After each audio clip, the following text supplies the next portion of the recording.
I was actually out that night with a friend of mine. A couple of guys came up and grabbed me from behind.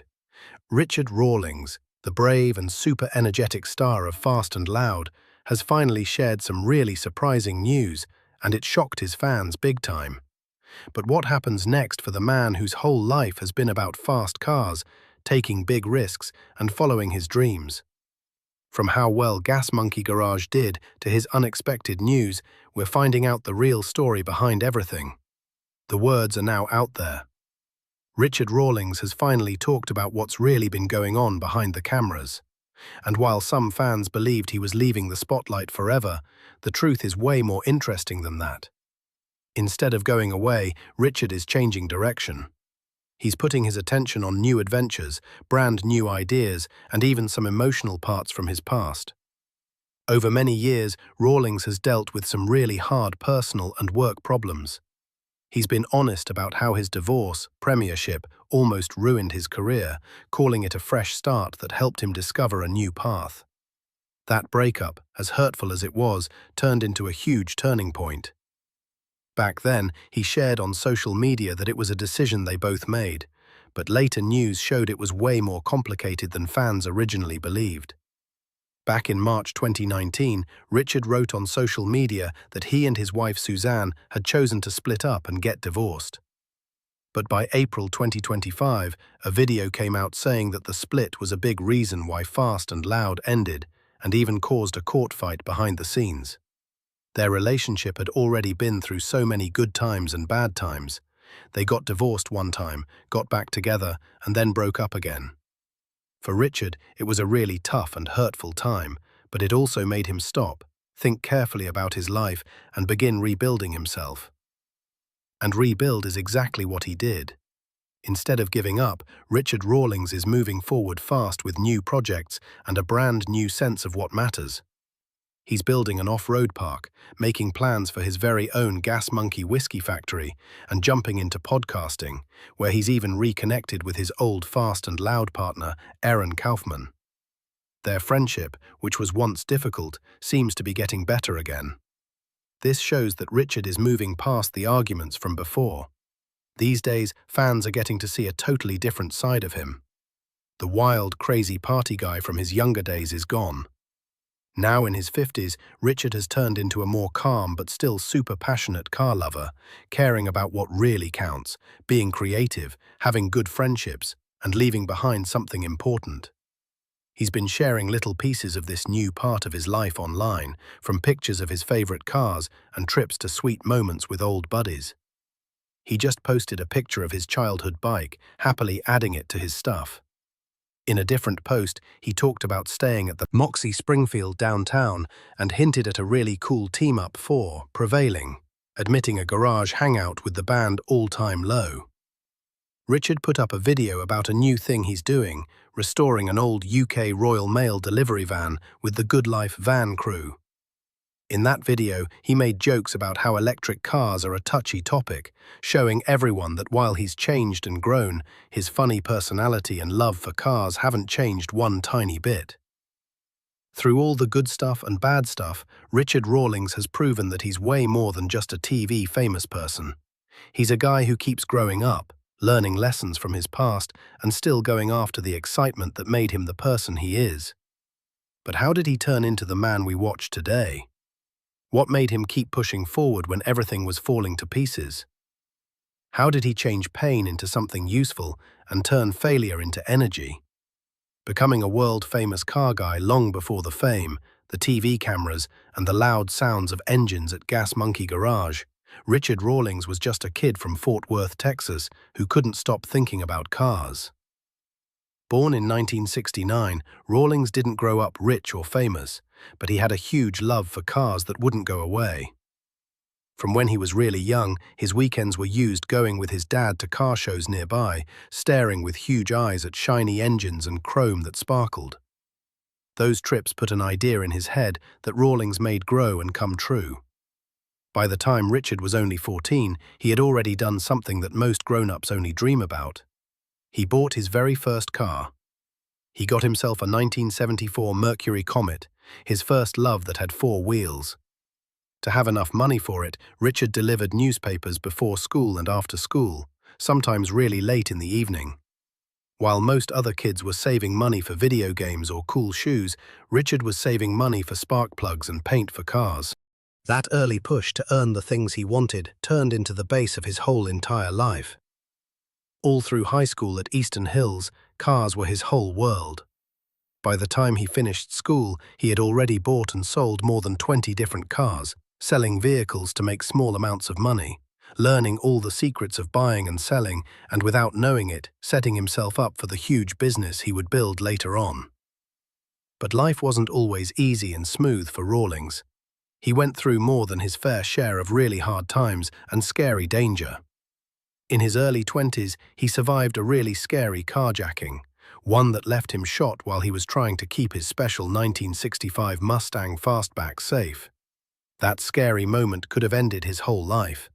Instead, it turned into fuel for his fire, a way to remember that he wasn't going to let anyone or anything make him stop. In those years, Rawlings also went through a more personal heartbreak. His father got diagnosed with Alzheimer's disease. Watching the man who first showed him cars slowly forget those memories was one of the hardest things he'd ever had to deal with. But even then, Richard found ways to stay close, often taking his dad around old cars just to make him smile. Rawlings didn't turn into a TV star in one night. Before all the fame, he worked super hard. He took on all different kinds of jobs to survive and to pay for his growing love for cars. At different points in time, he worked as a firefighter, a policeman, and even a paramedic. He was the kind of person who ran toward hard things instead of running away from them. Those jobs gave him toughness, control, and a really deep thankfulness for life. By the late 90s, Richard Rawlings chose to jump into the business world and opened his very own printing and advertising business called Lincoln Press. The business grew really fast and became successful, giving him the money freedom he needed to finally go after his real passion. After a couple of years, he sold the business and used all that money to make what would turn into his biggest success story. In 2002, Gas Monkey Garage came alive in Dallas, Texas. It started as a small place. Just a few guys, a couple of old beat-up cars, and one really big dream. Their goal was simple but really exciting. Find old, forgotten classic cars, fix them up to make them look amazing again, and sell them to make money.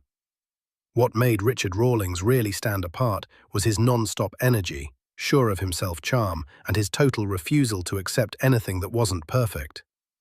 Every single car that left the shop had his personal style and his special touch. Through really hard work, huge passion, and pure strong will, Rawlings' name began to spread way beyond Dallas. People started to pay attention to the amazing changes coming out of Gas Monkey Garage. Cars that looked totally dead brought back to life in beautiful fashion. It wasn't very long before the whole world noticed.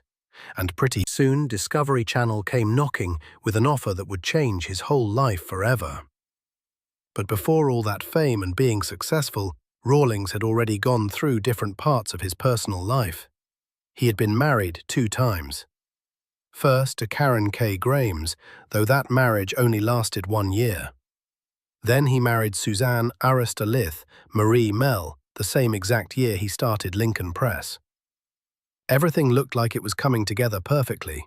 But the real big turning point, the moment that would change Richard Rawlings from a hard-working business guy into a world-famous television star, happened when Discovery Channel found him. But was it really just luck that found him? Or had he been building the road toward that moment the whole time? When Fast and Loud first showed up on TV on June 6, 2012, nobody thought it would turn into one of the most popular car shows in the entire world. The Discovery Channel saw how good it could be and made the most of it.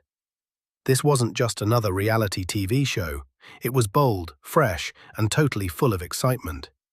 Right in the center of it all was Richard Rawlings and his team at Gas Monkey Garage.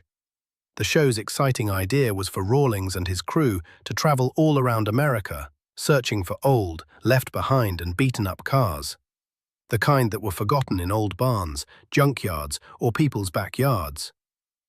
Silhouettes. They'd buy these cars for really cheap, fix them up in their Dallas garage, and then sell them to make a profit. But the show was way more than just fixing up cars. It was about passion, working together as a team, and the pressure of meeting really tough time limits.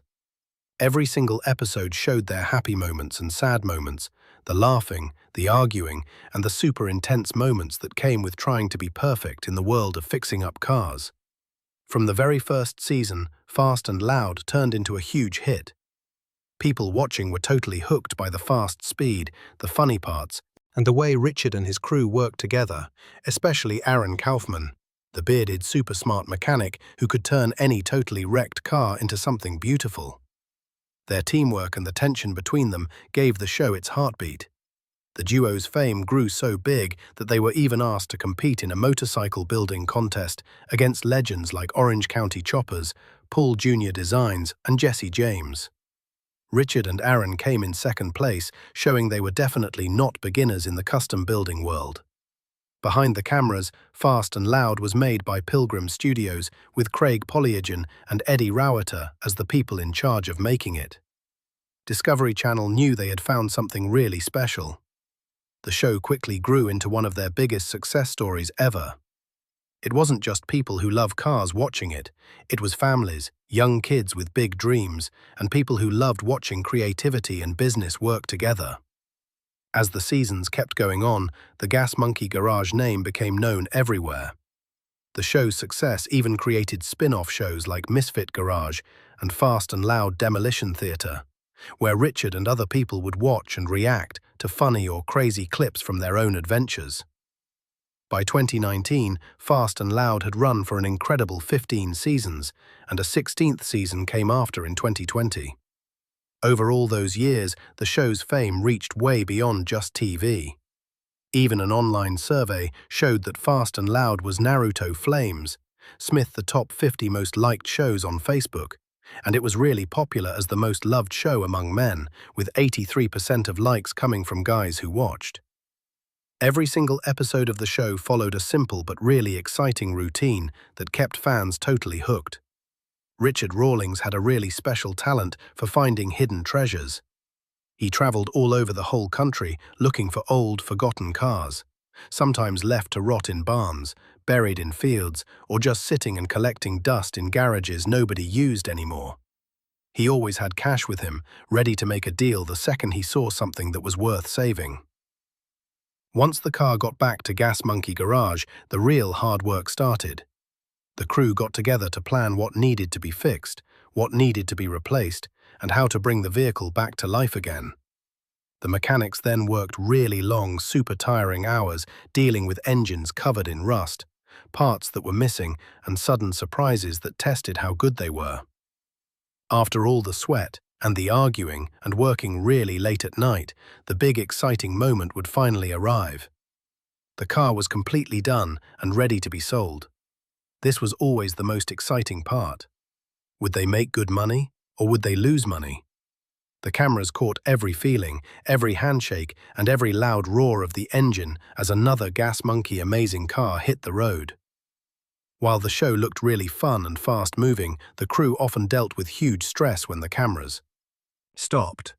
They worked under really tight time limits and not much money to meet TV production schedules. Every single episode had to be bigger, faster, and way more dramatic than the one before it. Over time, that pressure began to cause problems. Tensions started to grow between Rawlings and Kaufman. Aaron wanted to work on more difficult creative projects, the kind that needed more time and being really careful. But the show's producers needed quick builds that could be finished in time for the next episode to air.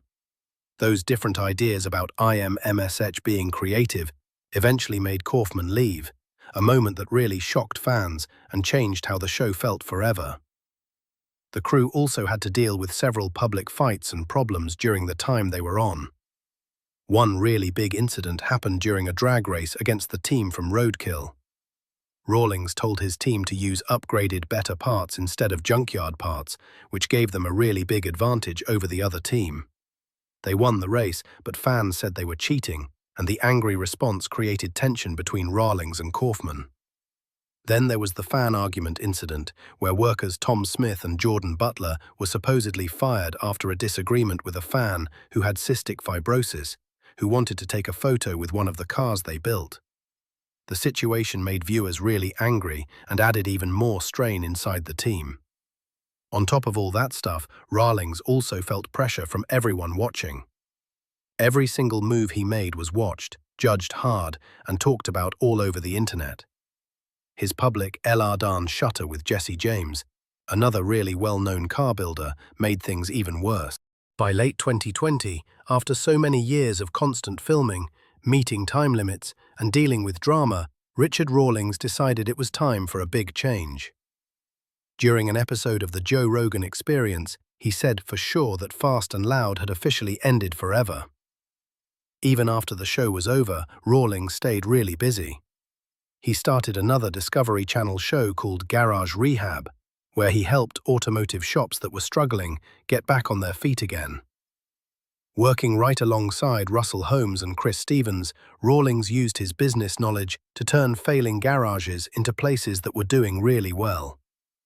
His love for cars has never ever stopped. Rawlings often shares tips about flipping cars and behind-the-scenes stories with his fans. In one interview, he told people that many of his best car finds come from people who started really big car projects but couldn't ever finish them. Over all the years, Richard Rawlings has collected an awesome personal car collection. In his garage, you'll see a Lamborghini Countach, a Porsche, a few different Ferraris, and even a custom-made classic Ford Mustang that's special. But the one that's closest to his heart is the 1932 Ford Hot Rod. He calls it the car that started America's passion for hot rodding and making cars go fast. Aside from building and fixing up cars, Rawlings has used his really smart business skills to look into other business ideas. What other businesses has Richard Rawlings put his money into, besides just building cars? Let's find out together. More than just cars, Richard Rawlings isn't just a fast-talking TV star. He's a man who earned his fame on the open road, driving fast. Beyond the show that made him famous all around the world, he has also looked into many other business ventures. Back in 2007, Rawlings joined up with his longtime friend and co-pilot, Dennis Collins, to take on the Cannonball Run. This wasn't your regular normal race. It was a secret cross-country challenge that started way back in the 70s. The mission was simple but really risky. Drive from New York City all the way to Los Angeles in the shortest time you possibly could. He and Dennis made a bet with their rival Jay Ricky, saying they could do it way faster.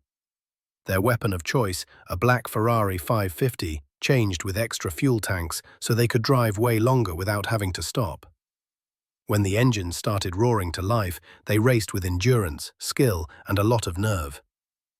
After almost 32 hours on the road, crossing different states, dodging traffic and fighting exhaustion, they reached Los Angeles with a final time of 31 hours and 59 minutes, exactly. But controversy came right after them. Many car lovers questioned if their record was real, pointing out that their distance and timing didn't perfectly match the original route from way back in the 70s. Other people said they didn't leave or arrive at the official Cannonball locations that mattered. Still, one thing was totally clear. Rawlings and Collins were the only pair to beat the record that was set by Rick Cleaner and Jack May before them. But Richard Rawlings wasn't about to stop right there. He was a man full of ambition, a man who saw opportunity in every single direction. After Fast and Loud turned him into a star around the globe, he decided to make his empire even bigger. Soon he opened the Gas Monkey Bar and Grill in Northwest Dallas. The restaurant wasn't just about eating food. It was about the Gas Monkey way of living. Loud music, fast cars, and wild energy filled up the air everywhere.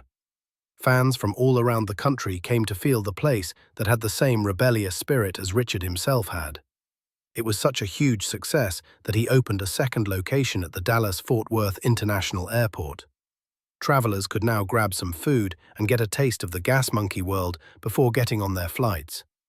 Richard even made plans for a third Texas location, trying to take his brand way beyond Dallas. Then he pushed things even further by opening Gas Monkey Live, a huge live music venue that could hold thousands of people. It became the place to go for rock fans and people who loved concerts in Dallas. But the venue had to deal with challenges and eventually had to close, marking the end of one of Rawlings's biggest business ventures. Still, he didn't give up at all. He opened a brand new restaurant called Richard Rawlings's Garage in Harker Heights, Texas. It mixed food together with a touch of car culture, a place where fans could eat while surrounded by car-themed decorations everywhere. Unfortunately, it didn't stay open forever, closing down in March 2019. Even with that, Rawlings wasn't the type of person to give up easily at all. That same exact year, he took the Gas Monkey brand into a whole totally new direction. Energy drinks for people. The brand that once stood for high-octane engines was now about high-energy ways of living.